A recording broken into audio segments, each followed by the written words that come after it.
দেখে জিজ্ঞাসা করলেন, তোর কাজ কতদূর হলো? अचानक से बाबराली को देखकर ठाकुर जी ने पूछा, तुम्हारा काम कहाँ तक हुआ? बाबराली, होते थे। बाबराली ने कहा कि हो रहा है। सीसी ठाकुर, मंत्रेर मतो करे फेल, दिन तो आर बाकी नहीं। तो सीसी ठाकुर जी ने सुनकर कहा कि मंत्र के जैसा कर डालो, दिन तो ज्यादा बाकी नहीं है। পঞ্চানন কর্মকার সুন্দর করে অনেকগুলি বাণী ও ছড়া লিখে সিসি ঠাকুরকে দেখাতে নিয়ে এসেছে। पंचानन कर्मकर्ता बहुत ही सुंदर तरीके से बहुत सारा वाणी और जो कविता है वो लिखकर सीसी ठाकुर जी को दिखाने लाए हैं। सीसी ठाकुर देखे सुललित कंठे बोललेन। सीसी ठाकुर ये देखकर सुललित कंठ में कहने लगे, मधुबाता ऋतायते मधुखरंती सिंधव मार्धिना संतोषधि। हाथ चलाए जाओ, থামো না, হাত চালাতে রহো, রুকো মত। উমাদা বাগচি।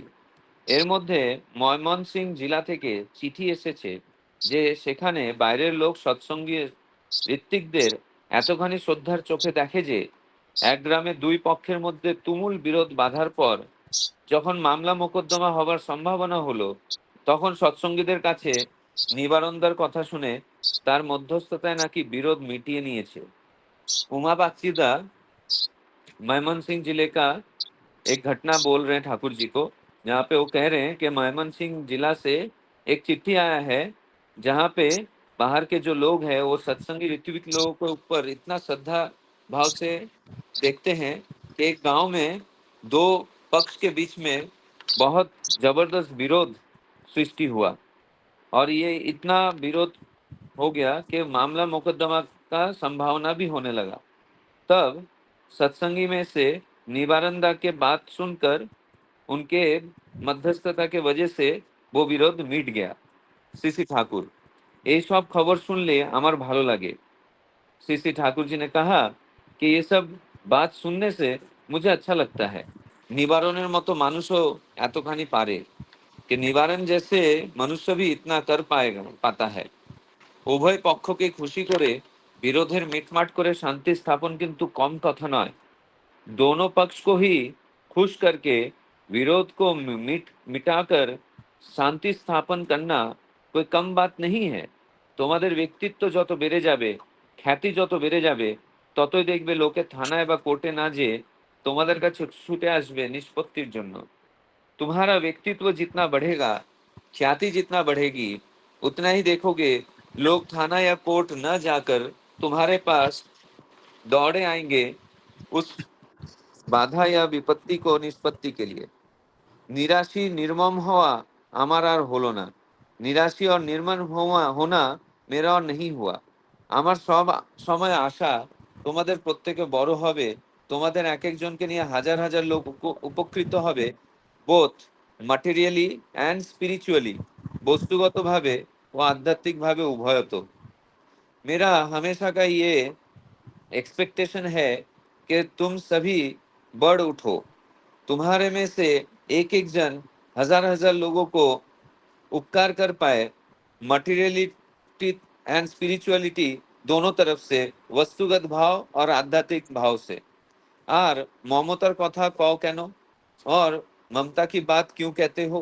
ममतार मध्य तो हाबुडुबु खाচ্ছি, बोले ममता में ही तो मैं डूबा जा रहा हूँ। जने जने प्रत्येकेर जन्य उद्वेग और दुश्चिंता लेगेई आछे। हर एक इंसान के प्रति मेरा उद्वेग और दुश्चिंता लगा हुआ ही है। একটি মা একখানি অত্যন্ত ময়লা কাপড় পরে একটু দূরে এসে দাঁড়িয়েছেন। एक माँ बहुत ही मैला कपड़ा पहनकर थोड़ा दूर में आकर खड़ी हैं। সিসি ঠাকুর রহস্য করে বললেন, পুজোর সময় পরবার জন্য কাপড়খানা গোছায় রাখিছিলি তাই না?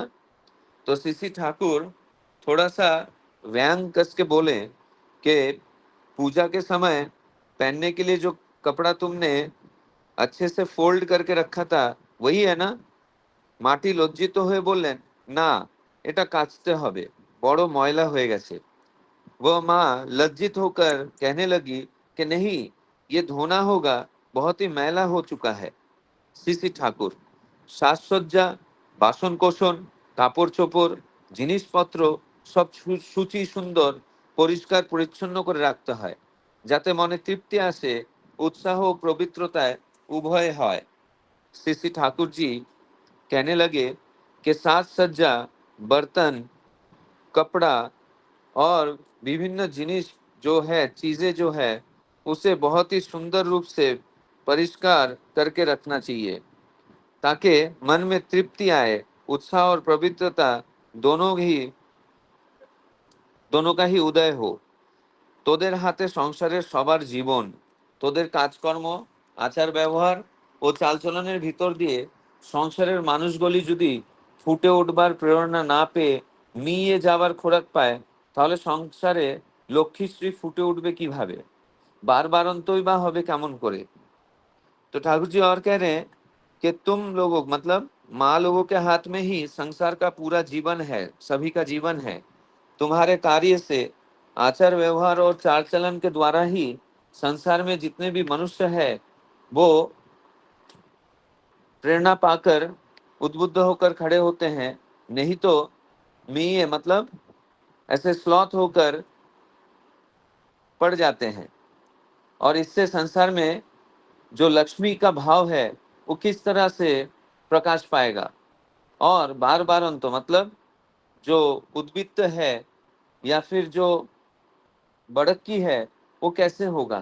মায়েরা যে সংসারে অপরিচ্ছন্ন ও এলোমেলো, সে সংসারের মানুষগুলিও ধীরে ধীরে অব্যবস্থ ও ছন্নছাড়া হয়ে উঠতে থাকে। তাই খুব সাবধান। जिस घर में, जिस संसार में माँ लोग अपरिच्छन्न मतलब साफ सुथरा नहीं और एलोमेलो मतलब ठीक से चीजों को सजा कर नहीं रखने का जहाँ पे भाव है, उस संसार में जो मनुष्य होते हैं वो धीरे धीरे खुद भी अव्यवस्थ और छन्नछाड़ा मतलब मतिहीन हो उठते हैं। इसलिए बहुत सावधान। একটি নবাগত দাদা জিজ্ঞাসা করলেন, রাষ্ট্রের সঙ্গে সরি यहाँ तक ही है आज का पाठ। जय गुरु। जय गुरु दादा। अभी सूरज दा बहुत सुंदर भाव से आलोचना प्रसंग पाठ किया है और उनको हिंदी में ट्रांसलेट करके बताया है। अभी मैं सूरज दा को रिक्वेस्ट करता हूँ इनको थोड़ा और आलोचना करें इसके ऊपर।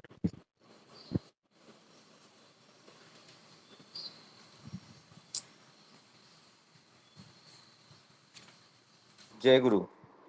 यहाँ पर मेनली अगर देखा जाए तो ठाकुर जी यहाँ पे आज का जो पाठ है उसमें टोटल दो मेन चीजों के बारे में हमें दे रहे हैं।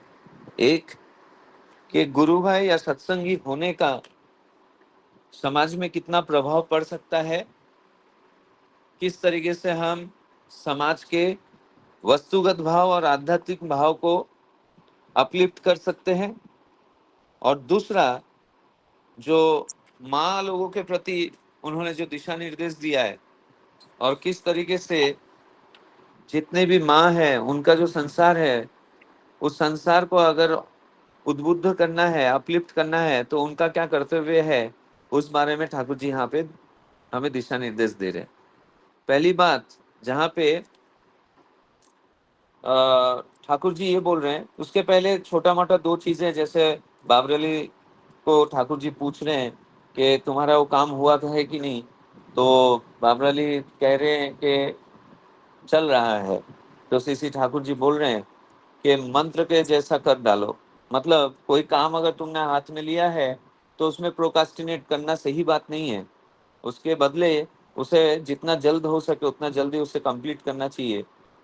इससे दो चीजों का जो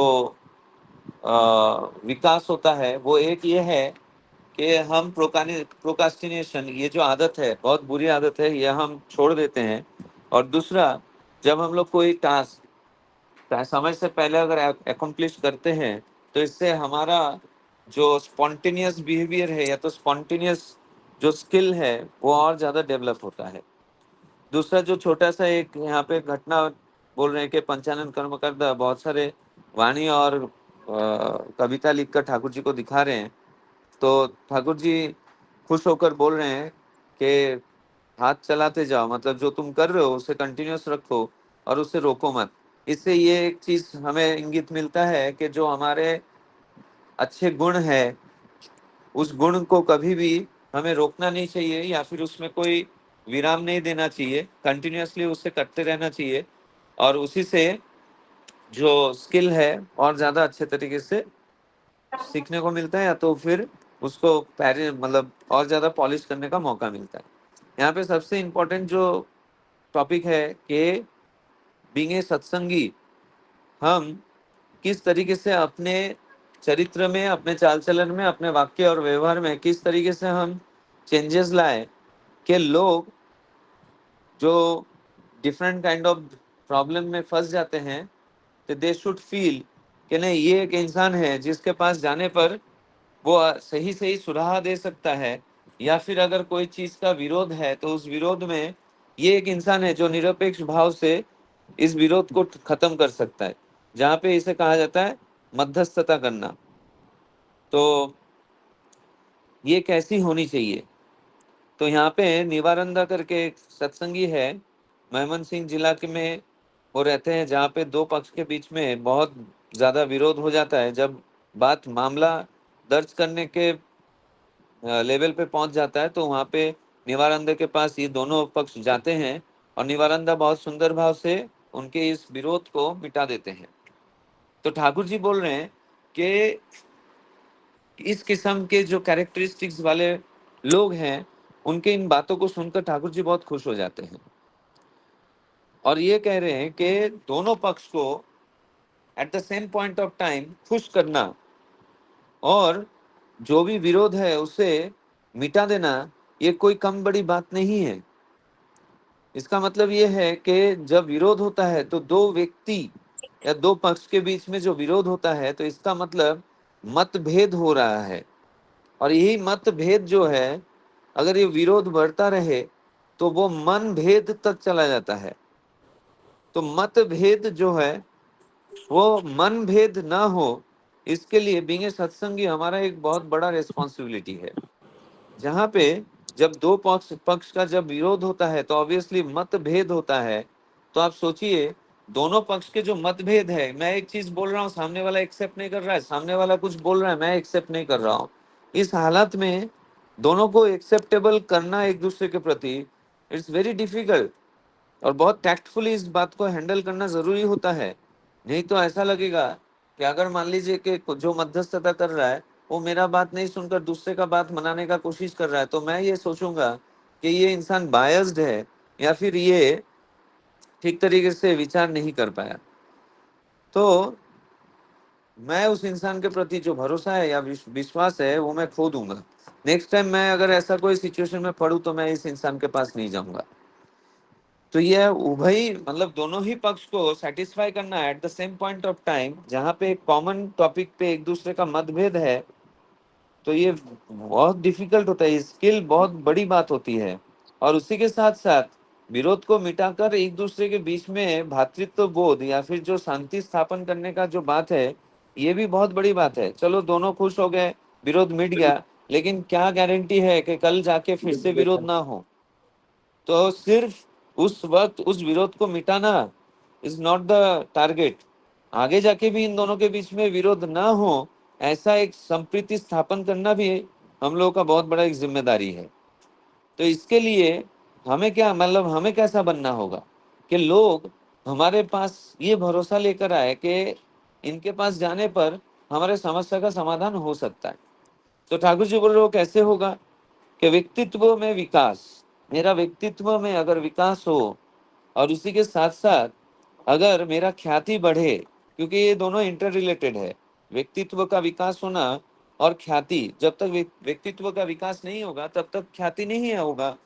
तो व्यक्तित्व को बढ़ाने के लिए क्या प्रैक्टिस करना है? तो ठाकुर जी ने जो बेसिक प्रैक्टिस हमें जो दिया है, फर्स्ट हमें वो बेसिक प्रैक्टिस करना है। क्या? जजन जाजन इष्टविति स्वस्थिनी और सदाचार। अब ये जो पंचनीति है ये किस तरीके से हमारे व्यक्तित्व को विकास करता है? सबसे पहली बात, अगर मुझे ये नहीं पता है कि मुझे मेरे चरित्र में क्या कमी है, तो क्या मैं उस चरित्र में सुधार ला सकता हूँ? The answer is no. For example, मान लीजिए कि मैंने कोई खाना बनाया, अब बिना मैं खाना टेस्ट किए मैंने अतिथि को दे दिया, जो लोग आए हैं घर में खाना खाने के लिए उनको खिलाया। उन्होंने खाकर देखा, अरे खाना में तो मसाला भी कम है, ठीक ठाक स्वाद भी नहीं है और नमक भी कम है। इस हालत में तो वो तो कुछ बोलेंगे नहीं, लेकिन नेक्स्ट टाइम कतराएंगे खाना खाने से। तो इसके लिए सुधार करने का क्या आसान तरीका है कि जैसे मैंने कोई खाना बनाया, तो मैं पहले सबसे पहले मैं टेस्ट करके देखूं कि भाई सब कुछ समान संतुलन में है या नहीं है, कि मसाले तो ज्यादा नहीं है या कम नहीं है, नमक तो ज्यादा या कम नहीं है।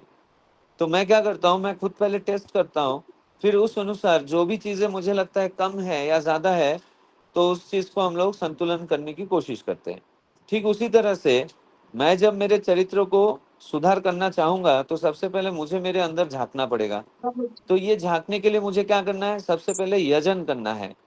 यजन के द्वारा मुझे ये पता चलता है कि मेरे अंदर क्या कमी है, या फिर ठाकुर जी ने जो ये इंसान देह दिया है, हमें मनुष्य देह दिया है, ये शरीर और ये मन दिया है, तो उसका एक्चुअल एप्लीकेशन क्या है? What is the application of this system? या फिर ये सिस्टम को ठीक रखने के लिए हमें क्या करना है? तो हमें तो मैनुअल पढ़ना पड़ेगा। मतलब अगर हम लोग घर में कोई गैजेट लेके आते हैं तो हम क्या करते हैं? कोई अगर होम अप्लायंस लेके आते हैं तो क्या करते हैं? हम पहले उसका मैनुअल पढ़ते हैं कि भाई इसको कैसे इंस्टॉल करना है, इसको कैसे रखना है, what are the do's and don'ts, और उस हिसाब से हम उस चीज को मेंटेन करते हैं और उसे प्रोसेस को अप्लाई करते हैं। तो ठीक वैसे ही ये शरीर का भी तो एक मैनुअल है। तो मैनुअल क्या है? ठाकुर जी का दिया हुआ जितना भी दिशा निर्देश, वो मेरा मैनुअल है। मुझे पता ही नहीं है इसको इंस्टॉल कैसे करते हैं, इसका कैपेसिटी क्या है, ये क्या क्या कर सकता है, हमें पता ही नहीं है। इस शरीर विधान के बारे में पता नहीं है, मानसिक विधान के बारे में पता नहीं है। तो मैं इस सिस्टम को किस तरीके से प्रॉपरली यूटिलाइज कर पाऊंगा, है ना? अब optimum utilization of this system कैसे होगा जब तक मैं इस सिस्टम को जान नहीं पाऊंगा? तो जानने का तरीका क्या है? यजन, जहाँ पे हम ठाकुर जी का लिटरेचर को पढ़ते हैं, ठाकुर जी के बातों को सुनते हैं, है ना, आचार्य संग करते हैं, और इसके द्वारा हमें पता चलता है अच्छा ये सिस्टम इस तरीके से काम करता है, इसको इस तरीके से मेंटेन करना है। तो ये सारी चीजें जो है ये तभी संभव है जब मैं यजन करूंगा। जब मैं यजित होकर मैं सिस्टम को प्रॉपरली यूटिलाइज करना शुरू करता हूँ, तो मुझे कुछ फल मिलता है। ये फल जो है वो एक्सपीरियंस के बेस पे हमें अनुभव होता है। ये अनुभूति हम दूसरों से शेयर करते हैं, जिसे हम याजन कहते हैं। जब हम याजन करते हैं तो उसके द्वारा कुछ लोग हमारे द्वारा उपकृत होते हैं। तो जब कुछ लोग उपकृत होते हैं, तो फिर मेरा जो बात है वो समाज में फैलने लगता है कि अमुक नाम का एक दादा है या माँ है, जिसके पास जाने पर बहुत अच्छा लगता है, उनके बातों को सुनकर दिल को थोड़ा अच्छा लगता है। तो लोग मेरे साथ कांटेक्ट करना शुरू करता है। इष्टवेति स्वस्तिनी और सदाचार, ये तो हमारे रोजमर्रा के जीवन का एक ऐसा अपरिहार्य अंग है जिसको हम लोग कभी भुला नहीं सकते। इष्टवृत्ति के द्वारा हम हमारे जो आराध्य है उनके साथ हम कनेक्टेड फील करते हैं। और देने की जो भाव है, सुबह उठकर सबसे पहले मैं मेरे विश्व चराचर के जो मालिक है उसके उनके लिए मैं कुछ अर्घ निवेदन कर रहा हूँ। अर्घ निवेदन करना एक सिंबलाइज थिंग है, जो हम लोग रोज कुछ पैसे लेकर ठाकुर जी को एज एन इंस्ट्रूमेंट हम लोग जो निवेदन कर रहे हैं, ये एक सिंबलाइज थिंग है। लेकिन इसके पीछे का जो कंसेप्ट है, मुझे ऐसा लगता है कि सुबह सुबह उठकर मैं खुद को आपके प्रति उत्सर्ग कर रहा हूँ, हर रोज मैं खुद को आपके प्रति उत्सर्ग कर रहा हूँ। लेकिन वो सिंबलाइज कर रहे हैं कि कुछ तो एक चीज चाहिए जिसके द्वारा हम लोग ये समझ सके, हाँ मैंने तो मेरा कोई एक चीज आपको उत्सर्ग किया। तो जब मैं उत्सर्ग कर रहा हूँ, इसका मतलब मैं खुद को आत्मसमर्पण और आत्मनिवेदन कर रहा हूँ। आत्मसमर्पण और आत्मनिवेदन में फर्क है। आत्मनिवेदन का मतलब होता है अब से मेरा कुछ नहीं है, जो कुछ है वो आपका है। और आत्मसमर्पण का मतलब हो रहा ये होता है कि जो भी कुछ मेरे जीवन में होगा उसके लिए मैं तैयार हूँ, ये जीवन आपका है। दोनों में थोड़ा फर्क है। तो जब इष्टविधि से ये जो बात है जीवन में जब ये प्रतिफलित होने लगता है, तो उसका नेक्स्ट पड़ाव होता है स्वस्थिनी। स्वस्थिनी के द्वारा हमारे जीवन से जो भी दारिद्रता है, भले वो मानसिक दारिद्रता हो, शारीरिक दारिद्रता हो या सामाजिक दारिद्रता हो, ये तीनों दारिद्रता जो है वो कम होने लगता है, क्योंकि कुछ ऐसे प्रैक्टिसेस होते हैं जिसको हम लोग फॉलो करते हैं, जिससे मेरा शरीर, मन और सामाजिक स्टेटस, ये तीनों चीज बढ़ने लगता है। सदाचार, सदाचार के द्वारा हमारे जीवन में तीन चीज का अपलिफ्टमेंट होता है। एक होता है शास्त्र का सदाचार, दूसरा होता है मानसिक सदाचार, और तीसरा होता है आध्यात्मिक सदाचार। जब हम लोग सदाचार शारीरिक रूप से फॉलो करना शुरू करते हैं, तो हम रोग विरोग से कम ही बीमार पड़ते हैं। जब हम कम बीमार पड़ते हैं तो हमारे अंदर एक स्फूर्ति रहता है। ये स्फूर्ति जो है कंटिन्यूअस प्रवाह होते रहता है नाम ध्यान के द्वारा। जब हमारे अंदर ये एक स्पॉन्टेनियस स्फूर्ति जब तक प्रवाह होते रहता है, तो हम पूरे समाज में से थोड़ा भिन्न होकर दिखने लगते हैं कि एक इंसान इतना काम कैसे कर सकता है, इतना एक्यूरेसी कैसे ला सकता है। तो हम लोग हाईलाइट होने लगते हैं समाज में। उसके साथ साथ मानसिक सदाचार, मतलब हमारे मन में जो भी मलिनता है उसको साफ करते करते मन शुद्ध हो उठता है। तब जिसके प्रति, जिन्होंने मेरे प्रति खराब व्यवहार किया है, उसके प्रति भी मेरे मन में कोई म्लान नहीं आता है। तो मानसिक सदाचार की वजह से हम लोगों को और परिस्थितियों को एक्सेप्ट करना शुरू करते हैं। हर एक अवस्था में खुश रहने की जो भाव है वो मानसिक सदाचार के द्वारा आता है। और आध्यात्मिक सदाचार जो है, ये बहुत ज्यादा जरूरी इसलिए है कि मानसिक और शारीरिक सदाचार को कंटिन्यू करने के लिए जो शक्ति प्रवाह होना चाहिए वो आध्यात्मिक सदाचार से होता है। जहाँ पे हम मेरे गुरु भाई के प्रति, मेरे माँ गुरु माँ लोगों के प्रति, मेरे आराध्य के प्रति और उनके जगह और उनके बिलोंगिंग्स के प्रति मेरा हमेशा एक सम्मान और रेस्पेक्ट रहता है, जिसके द्वारा मेरे मन में उनका भाव हमेशा अपलिफ्टेड रहता है। और ये अपलिफ्टेड भाव हमें शक्ति प्रदान करते रहता है कि मैं कंटिन्यूअस समाज में कुछ ना कुछ करता रहूं। जब ये सारे प्रैक्टिसेस हम लोग करते हैं, तो हमारे जीवन में हम बड़े हो उठते हुए हैं और वही हमें समाज में ख्याति दिलवाता है। जब ये ख्याति दिलवाता है तो मनुष्य देखता है कि आइडियल पर्सन, मतलब एक आदर्श जो व्यक्तित्व है, ये एक इंसान में झलक रहा है। मतलब हम तब ठाकुर जी या तो आचार्य के मिरर इमेज बन जाते हैं। अगर हमने उनको जीवन में सही सही तरीके से हमारे चाल चलन चरित्र आचार व्यवहार विवेक में अगर ठीक ठीक तरीके से उतारने का कोशिश किया है, तो उनके थोड़ा थोड़ा जो वैशिष्ट्य है वो हमारे अंदर इम्प्लांट होकर वो अपलिफ्ट होते रहता है, जिसके वजह से साधारण लोगों के जीवन में हमारा जो व्यक्तित्व है वो अलग से दिखाई देता है। तो तभी उनके दिमाग में ये चलते रहता है कि देखो ये इंसान एक सही इंसान है, जिसके पास जाने पर सही तरीके से हमें कुछ ना कुछ सुराहा मिलता है। तो लोग कोर्ट कचहरी जाने के बदले वो हमारे पास आने लगते हैं, ऐसे व्यक्तित्व के पास आने लगते हैं। तो ठाकुर जी बोल रहे मेरा हमेशा के लिए ये चाह रहता है कि हर कोई बड़ा हो और हर एक जन हजार हजार लोगों को उपकार कर पाए, वस्तुगत भाव से और आध्यात्मिक भाव से, दोनों तरीके से। वस्तुगत भाव से और आध्यात्मिक भाव से अगर हम लोग अपलिफ्ट नहीं कर पाएंगे तो दोनों धराशायी हो जाएगा। आध्यात्मिक भाव जो है वो अपलिफ्ट करना जरूरी है वस्तुगत भाव को संतुलन करने के लिए। तो ये एक दूसरे का परिपूरक है। तो ठाकुर जी हमेशा हमारे जो ये जिंदगी है इसके लिए वो हमेशा चिंतित, दुश्चिंता में रहते हैं कि इनका मंगल कैसा हो। ठीक हमारे मन में भी हमारे आस पड़ोस के प्रति ही ऐसा ही एक भाव रहना चाहिए कि भाई इनका भला कैसे हो। दूसरा जो यहाँ पे टॉपिक ठाकुर जी दिशा निर्देश दे रहे हैं कि एक माँ का उदाहरण यहाँ पे बोला गया है कि एक बहुत ही मैला का कपड़ा पहनकर एक माँ आकर खड़ी है। तो ठाकुर जी व्यंग करते हुए कहे कि जब पूजा के वक्त तुमने इस कपड़े को तुम अच्छे से फोल्ड करके रख दिया था क्या, जो तुम पहनी हो। तो इससे माँ को पता चल गया ठाकुर जी क्या बोलना चाह रहे हैं। तो माँ लज्जित हो उठी और बोली कि नहीं, ये कपड़ा मुझे धोना होगा, बहुत गंदगी हो गया। इसका मतलब क्या है, ये बात से ये प्रतीत होता है कि ये मे बी प्रोकास्टिनेशन या फिर अलसता या फिर ध्यान नहीं देने का एक रिजल्ट है। तो ठाकुर जी क्या बोल रहे हैं कि साज सज्जा, साज सज्जा का मतलब क्या होता है, खुद को प्रेजेंटेबल रखना। अब जैसे कि मैंने ना बहुत सारे घरों में जाकर देखा है, मैं यहाँ पे वो विशेष रूप से उल्लेख करना चाहता हूँ। मैंने बहुत सारे घरों में देखा है शाम के वक्त कि बिल, इलेक्ट्रिसिटी बिल ज्यादा ना आए इसलिए बहुत कम लाइट यूज करते हैं ताकि इलेक्ट्रिसिटी बिल कम आए।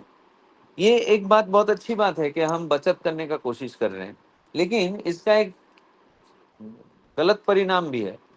जब शाम के वक्त या फिर रात के वक्त हम लोग बहुत ही कम लाइट में रहते हैं, तो मेरा ब्रेन सेल्स भी एक्टिवेटेड कम होता है, क्योंकि ये जो कम लाइट है या तो डिम लाइट में हम जब रहते हैं, तो हर एक चीज में हमारे शरीर के जो स्किल है, जो स्ट्रेंथ है, उसे ज्यादा यूज करना पड़ता है। फॉर एग्जाम्पल, अगर लाइट कम है, कि मैं लाइट बिल बचाना चाहता हूँ, तो मुझे छोटा लाइट या तो कम लाइट, कम उजाला करके रखना है। तो मैं अगर कोई चीज पढ़ूंगा, तो ऑब्वियसली मेरा जो देखने का इंद्रिय है, आंख, उस पर प्रेशर आएगा।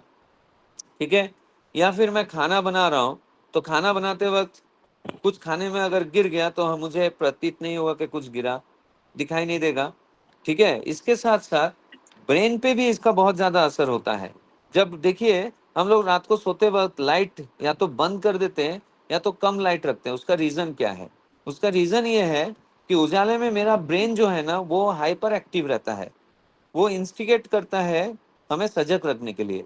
जब हम लोग डीम लाइट कर देते हैं या तो लाइट कम रखते हैं, तो मेरा ब्रेन को हम ये इंडिकेशन देते हैं, क्योंकि वो सिस्टम वैसे डेवलप हुआ है कि हम ये इंडिकेशन देते हैं कि देयर इज नो वर्क, और यहाँ there is less work, you can be relaxed. जब हम ब्रेन को ये अनविलिंगली, जब हम ये सिग्नल भेजते हैं, तो ब्रेन जो है वो काम करना थोड़ा कम कर देता है। और अब सोचिए, हर रोज मैं शाम के बाद से लेकर नेक्स्ट डे सुबह मॉर्निंग, दिन होने से पहले तक एक ऐसे माहौल में रह रहा हूँ जहाँ पे मेरा ब्रेन को मैं अनविलिंगली या अनइंटेंशनली ये मैसेज दे रहा हूँ कि you need not to be spontaneous. तो इससे क्या होगा? इससे मेरा ब्रेन को मैं ट्रेनिंग दे दिया कि you need not to be spontaneous, आप रिलैक्स रहो। जिंदगी में जैसे रिलैक्सेशन आ गया, तो इसका मतलब समझना होगा कि हम आगे नहीं बढ़ पाएंगे। ठीक है। बहुत सारे घर में मैंने देखा है कि घर के जो लोग हैं, घर में रहते हैं, अपने आप को ठीक तरीके से, मतलब ये करके, मतलब प्रेजेंटेबल नहीं रखते हैं। बोलते हैं अरे घर ही तो है, तो कुछ भी पहन लिया, बिना बनियान के बैठ गए। ठीक है। या फिर कैसे भी बाल ना बनाकर माँ लोग रहती हैं। तो इससे क्या होता है, एक दूसरे के प्रति जो आकर्षण, आकर्षण का मतलब यहाँ पे मैं ये फिजिकल आकर्षण का बात नहीं कर रहा हूँ, एक मानसिक जो आकर्षण है कि एक दूसरे के प्रति प्यार। अभी देखिए, ठाकुर जी हमेशा ना बोलते हैं माँ लोगों को खास करके, कि तुम एक माँ हो, तुम साज सज्जा को छोड़ना मत। लेकिन हाँ, बाहुल्य भी नहीं करना है। लेकिन जो बेसिक चीजें हैं, जैसे सिंदूर लगाना, बिंदी लगाना, या फिर अच्छे से खुद को सुसज्जित करके रखना, ढंग के कपड़े पहनना, इससे क्या होता है, परिवार के लोग, खास करके जो उनके बच्चे हैं, उन लोग के अंदर भी वो संस्कार आता है।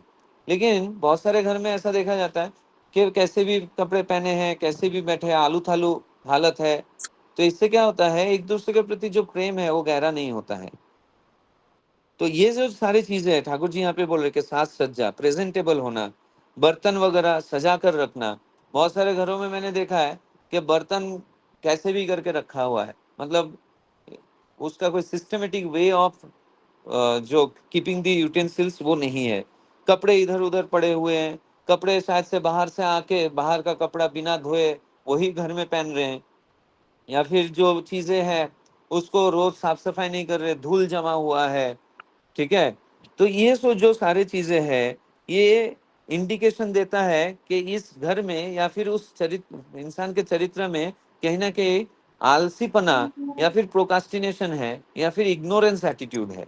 जब ये सारी चीजें हमारे चरित्र में आ जाता है, तो धीरे धीरे वो हमारा अभ्यास बन जाता है, जिसके वजह से हमारे जीवन में दुर्भोग आता है। क्योंकि ये एक रॉकेट साइंस नहीं है, ये साधारण ज्ञान है। लेकिन यही सारी चीजें अगर हम सही तरीके से करते हैं, तो मन तृप्त रहता है, चारों तरफ साफ सुथरा है, नीट एंड क्लीन है, सुसज्जित तरीके से है, तो देखकर भी एक प्लेजेंट चीज महसूस होता है। आप एक बार सोचिए, जब हम लोग कहीं बाहर घूमने जाते हैं, एक होटल किराए पे रहते हैं, एक भाड़ा लेते हैं, एक रूम, वहाँ के एम्बियंस को देखकर ही, या फिर उस रूम के एम्बियंस को देखकर ही कितना प्रसन्नता लगता है। क्यों लगता है? क्योंकि वो सारी चीजें इतना प्रेजेंटेबल वे में रखा जाता है कि देखकर ही मन उल्लसित हो उठता है। घर अगर हर दिन इसी तरीके से उस एम्बियंस को अगर अच्छे से रखा जाए, तो जो पुरुष है, जो बाहर दिन भर काम करके घर पे आ रहे हैं, वो घर जब इतना सुसज्जित रहेगा, तो सारा दिन का जो थकान है वो घर को देखकर, उस सुसज्जित घर को देखकर और घर के लोगों को अच्छे से साज सज्जा में देखकर, सोचिए वो इंसान का जो थकान है कैसे दूर हो जाएगा।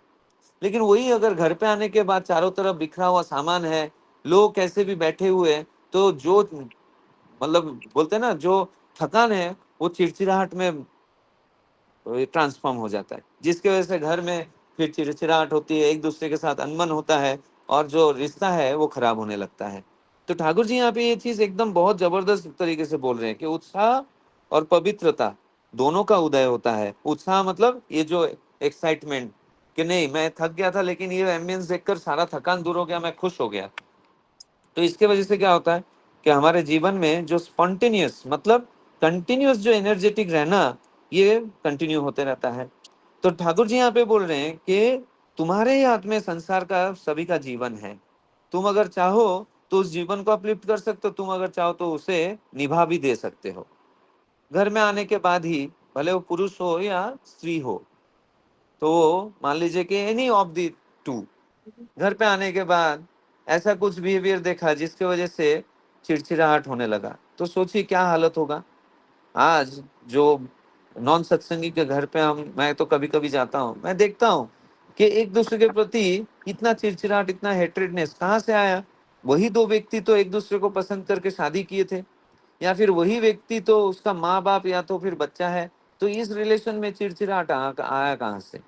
मे बी कोई एक जन तो जिम्मेदार है जो सही तरीके से चीजों को, घर को ठीक तरीके से नहीं रख पा रहा है, उसका जिम्मेदारी ठीक से निभा नहीं पा रहा है। तो ठाकुर जी यहाँ पे बोल रहे हैं हमारे चाल चलन के द्वारा ही संसार के जो मनुष्य है वो अपलिफ्ट हो सकता है, या तो फिर वो बुझ जा सकता है।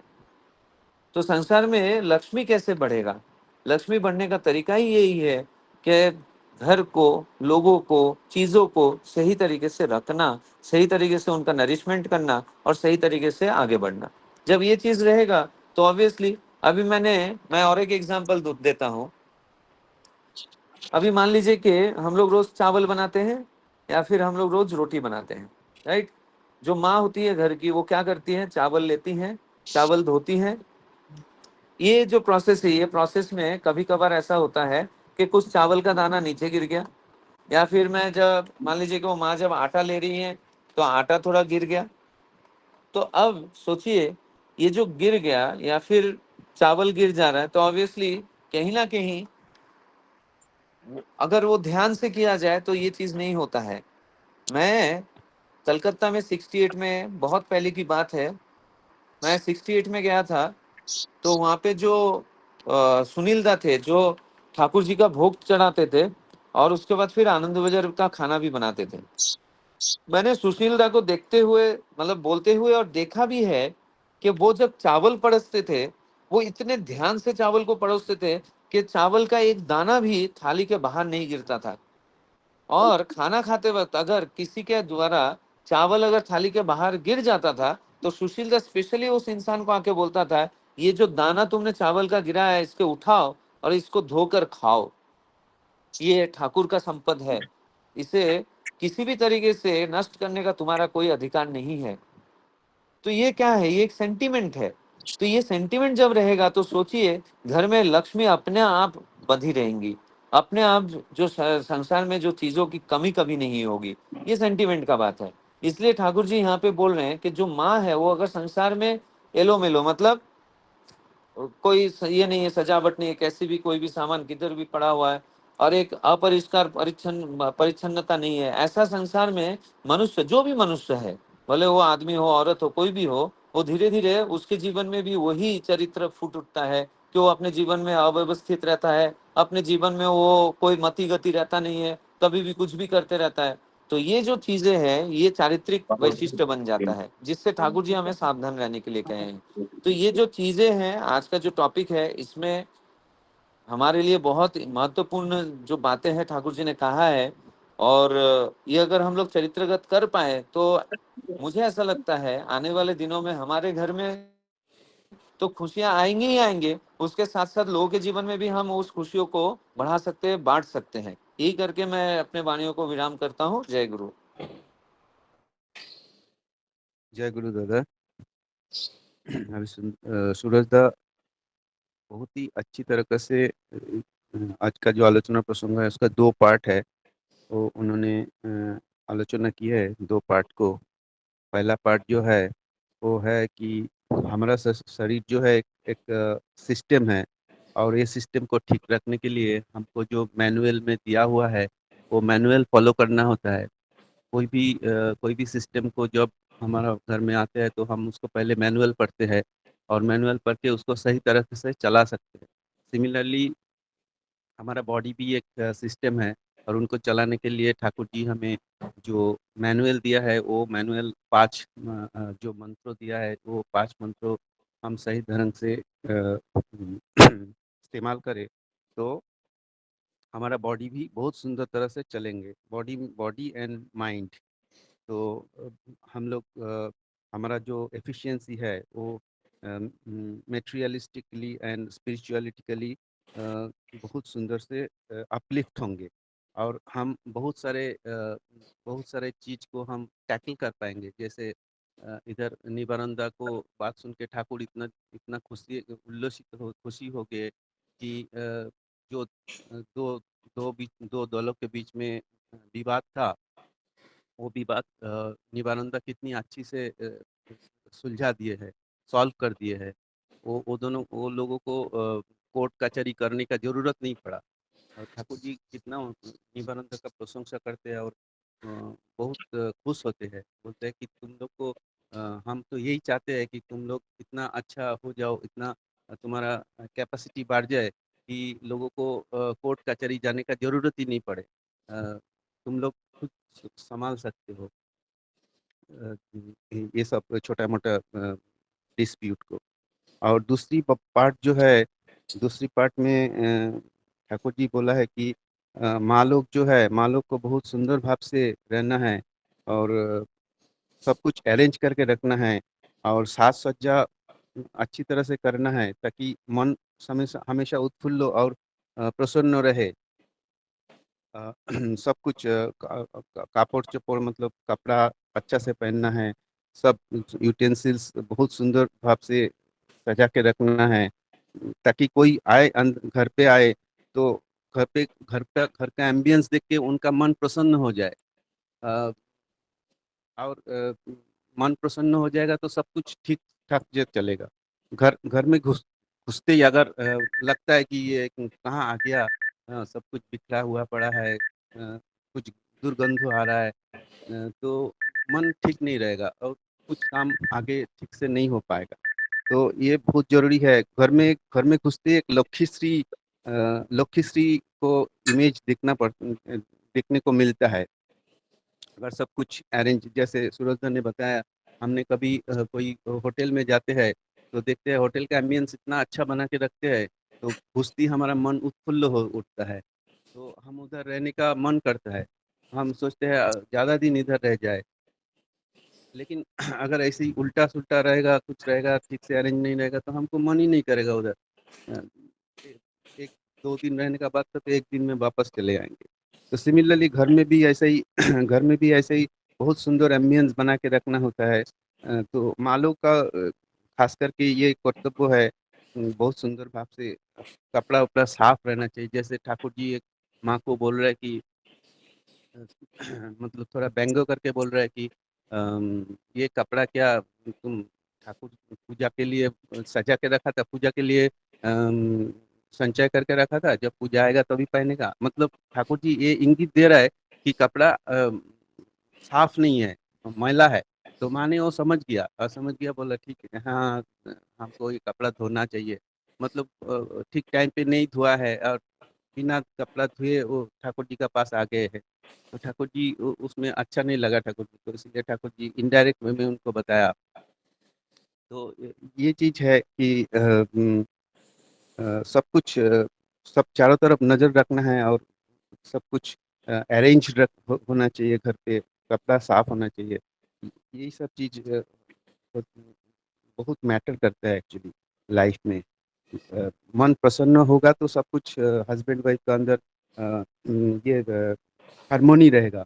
तो हारमोनी रहेगा तो सब कुछ सिस्टमेटिक चलते रहेगा। तो आज का जो टॉपिक है यही है मेनली। तो मैंने लोनकर दा को रिक्वेस्ट करता हूँ, उन्होंने थोड़ा आलोचना रखी है इस बारे में। जय गुरु दादा, जय गुरु। जय गुरु। वंदे पुरुषोत्तम, वंदे पुरुषोत्तम, वंदे पुरुषोत्तम।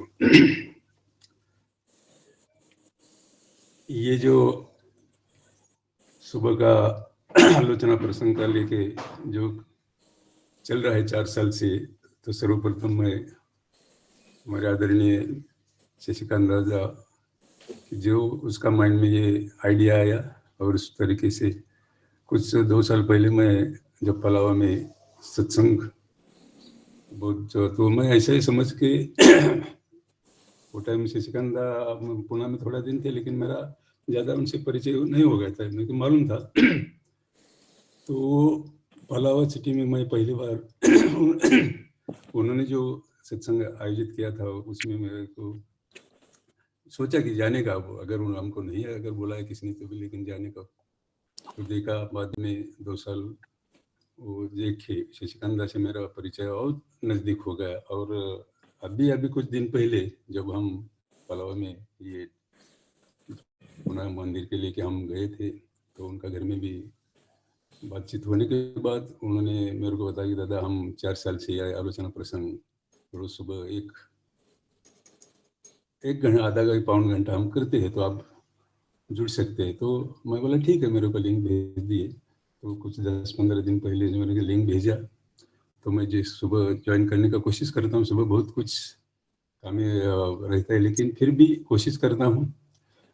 तो ये जो चल रहा है परमपिता का जो आलोचना प्रसंग जो बोलते बातचीत परमपिता से हो गया सभी लोगों के साथ, उसका पढ़ने से और उसका ज़्यादा रसग्रहण डिटेल अगर उसके भाव को हम पहचानने की कोशिश करेंगे तो हमारे लिए अच्छा है। हमारे बीच में हमारे सूरज दानी बहुत सुंदर भाव से, और ये एक वैशिष्ट्य है उनका कि उसको बंगाली में, उसका हिंदी में इमीडिएट ऐसा बात सोल्यूशन निकालना, और उसको डिटेल तरीके से बातें करना, और बाद में उसके ऊपर भी एक 15-20 मिनट वो आलोचना करते हैं। तो ये उनका एक वैशिष्ट्य है, बहुत अच्छा लगता है। और पता चलता है कि ठाकुर छोटी छोटी बातों से हमको ये करना चाहते हैं कि आप कैसे अच्छे बने। तो ये देख के मेरे को बहुत अच्छा लगा, इसलिए मैं अभी इसमें आज का इस प्रसंग में बहुत सारे लोग जुड़े हैं, पता नहीं, मैं सबको जानता नहीं हूँ, लेकिन हमारे सूरजदा को ऐसे पहचानते हैं, हमारे शशिकांत है, बहुत सारे हैं। फिर भी सभी का मैं अभिनंदन करूँगा कि एक आपका जो कोशिश है, पता नहीं लोग रोज पढ़ते हैं या नहीं पढ़ते, लेकिन वो जो जुड़ते हैं और सुनते हैं, कभी कभी उसका ऑडियो भी मैं कभी कभी सुनता हूँ, तो ये एक बहुत बड़ी चीज़ है। और दूसरी बात, आज का जो टॉपिक है अपना शरीर के बारे में, और दूसरा बात जो सूरज दा ने बोला, हमारे सोमनाथ दा ने बोला, तो मैं इतना ही कहूँगा, मैं ज़्यादा बात नहीं करूँगा, और मेरा उतना कैपेसिटी भी नहीं उसका रसग्रहण करना, एक अलग अलग वैशिष्ट्य रहता है। लेकिन ये पहला मैं बात भी नहीं करता था, कुछ सत्संग में नहीं जुड़ा था, लेकिन आज 35 साल हो गया उस इसका श्री सुरेंद्र को मैं देता हुआ बहुत मेरे लिए कोशिश किया है, बहुत खड़ा भी किया है बहुत बार। तो उसके माध्यम से एक आत्मविश्वास आया कि कुछ तो भी हम बोल सकते हैं। बड़े ज्ञानी गुणी लोग, मैं तो ज़्यादा पढ़ा लिखा, लेकिन ज्ञानी गुणी लोग अपना अपना तरीके से बताएंगे, लेकिन मैं समझता हूँ कि मैं परमपिता को लेके क्या पाया, कुछ ये प्रैक्टिकल तो हम बोल सकते हैं। तो बहुत सुंदर सुंदर आज का विषय फिर हुआ। और दूसरी बात, घर का बारे में भी और लाइट का बारे में हमें सूरजदा ने बोला, तो ये हम भी बहुत कंजूसी करते हैं। और जो मैं हमेशा ये भी बात लाइट का बात करता हूँ कि हमारे टॉयलेट बाथरूम है, उसमें छोटा सा जो जीरो का बल्ब लगता है, कोई दिखता भी नहीं, लेकिन वो उधर टॉयलेट बाथरूम है और निगेटिव एनर्जी उत्पन्न करने वाला बात है। तो इसलिए उधर एक अच्छा लाइट अगर हम लगाएंगे तो साफ सुथरा कहाँ ना किधर खराब है ये मालूम पड़ता है। इसका एक अनुभूति मैं बताऊंगा कि कुछ साल पहले हमारे सुनतीदा के साथ जिसके हुआ, हमारे छोटे लाल दा, राधा कृष्ण लाल दा का मेरे ऋत्विक है, उनका माध्यम से मेरा दीक्षा हो गया। तो सुनतीदा के साथ एक बार पुणे में आए थे, तो सुनीता ने बोला, लोनकर दा ये राधा कृष्ण लाल तो ये पुणे जरा घुमा अपना इधर उधर। तो मैं मेरा गाड़ी भी था, तो उनको गाड़ी में बिठा के मैं निकला। तो लालदा बोलते हैं, लोनकर दा आपका घर में जाना है मेरे को। तो बोला घर में कैसे जाएगा लोनकर, मैं तो इधर चाकन में है अभी, का इधर कार्य सुनतीदा है, तो हम घर तो लौट है, नहीं कुछ भी हो लौट रहने दो, लेकिन मेरा आपका घर में जाना ही है। बोले ठीक है। हम पुनः उधर उधर घूम के शाम हो गए। शाम में एक जगह एक उनका परिचित था, उनके पास गए, उधर कुछ चाय पानी तो कुछ बातें होने के बाद बोला, उन्होंने कहा चलो अभी आपका घर में जाने का है। फिर भी मैं टाल रहा था कि दादा लॉक है क्या समझे, फिर भी चलो, मैं मेरे को खाली देखना है। तो मैं लेके आया, 7 बज गए थे, 7 साढ़े 7, तो लेके आया। चाबी तो बाजू में था, मेरे को मालूम था, फिर भी मैं टाल रहा था। फिर लॉक निकाला और बोले आपका टॉयलेट बाथरूम किधर है?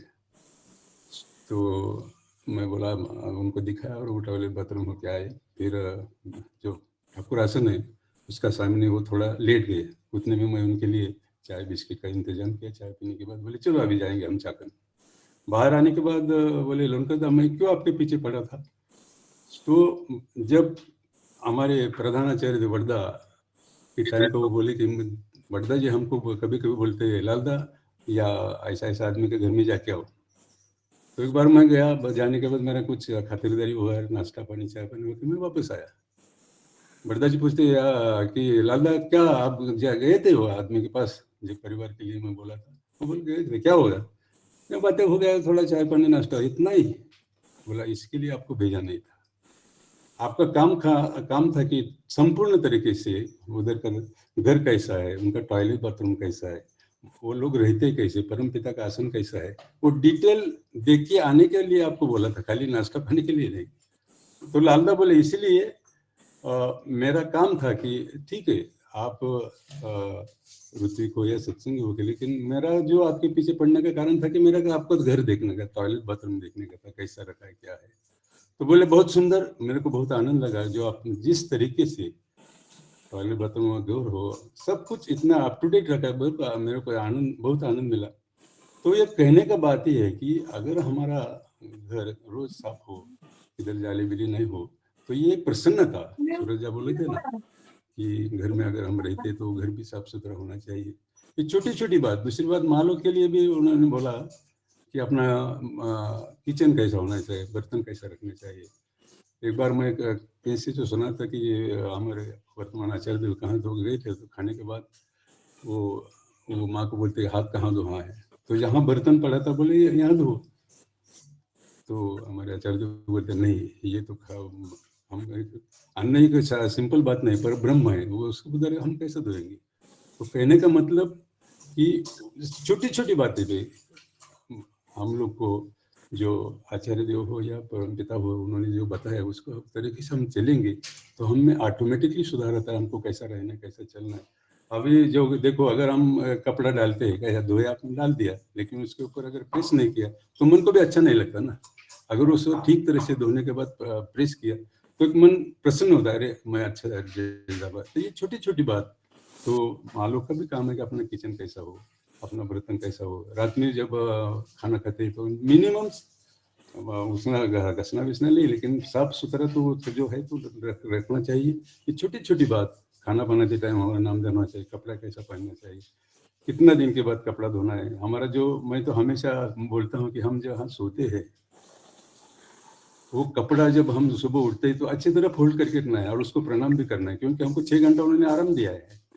ये छोटी छोटी वो करने का मतलब क्या है कि छोटे छोटे जो ठाकुर जी कहते हैं कि इसमें ही आपका एक उन्नति है।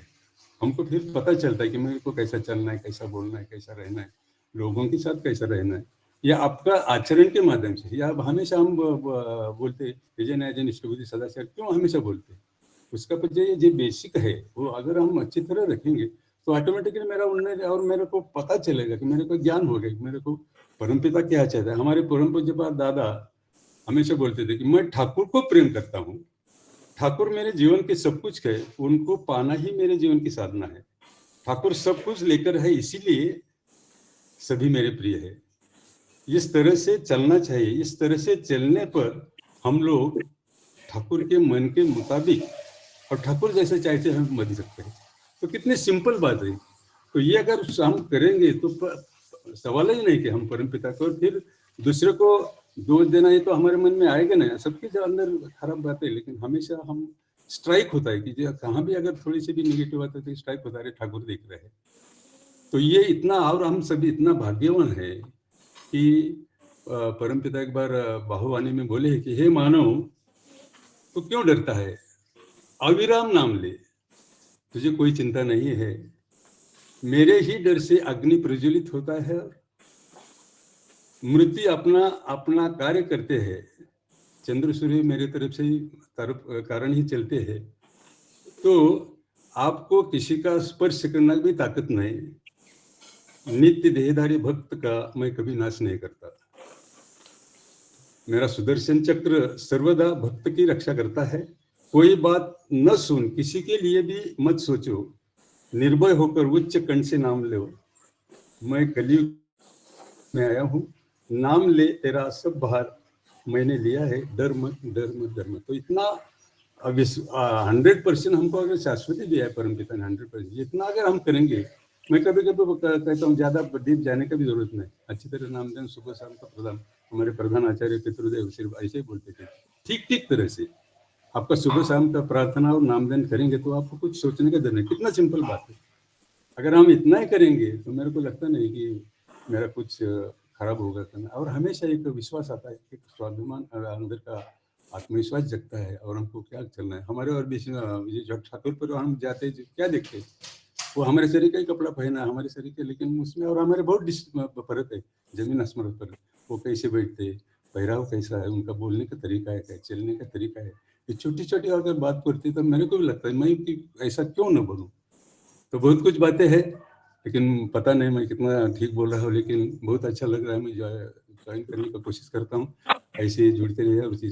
इसी साथ में मेरा कुछ वाणी है उसको विराम देता हूँ। और सबको परमपिता के रातुल चरण भावी जीवन सुख में सुंदर और ऐसे ही प्रेम करते रहिए और प्रेम से रहिए। इतना ही। जय गुरु, वंदे पुरुषोत्तम, वंदे। जय गुरु दादा।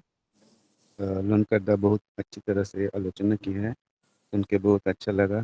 दादा आप खुश रहिए और परमपिता का पास आपका मंगल कामना करता हूँ।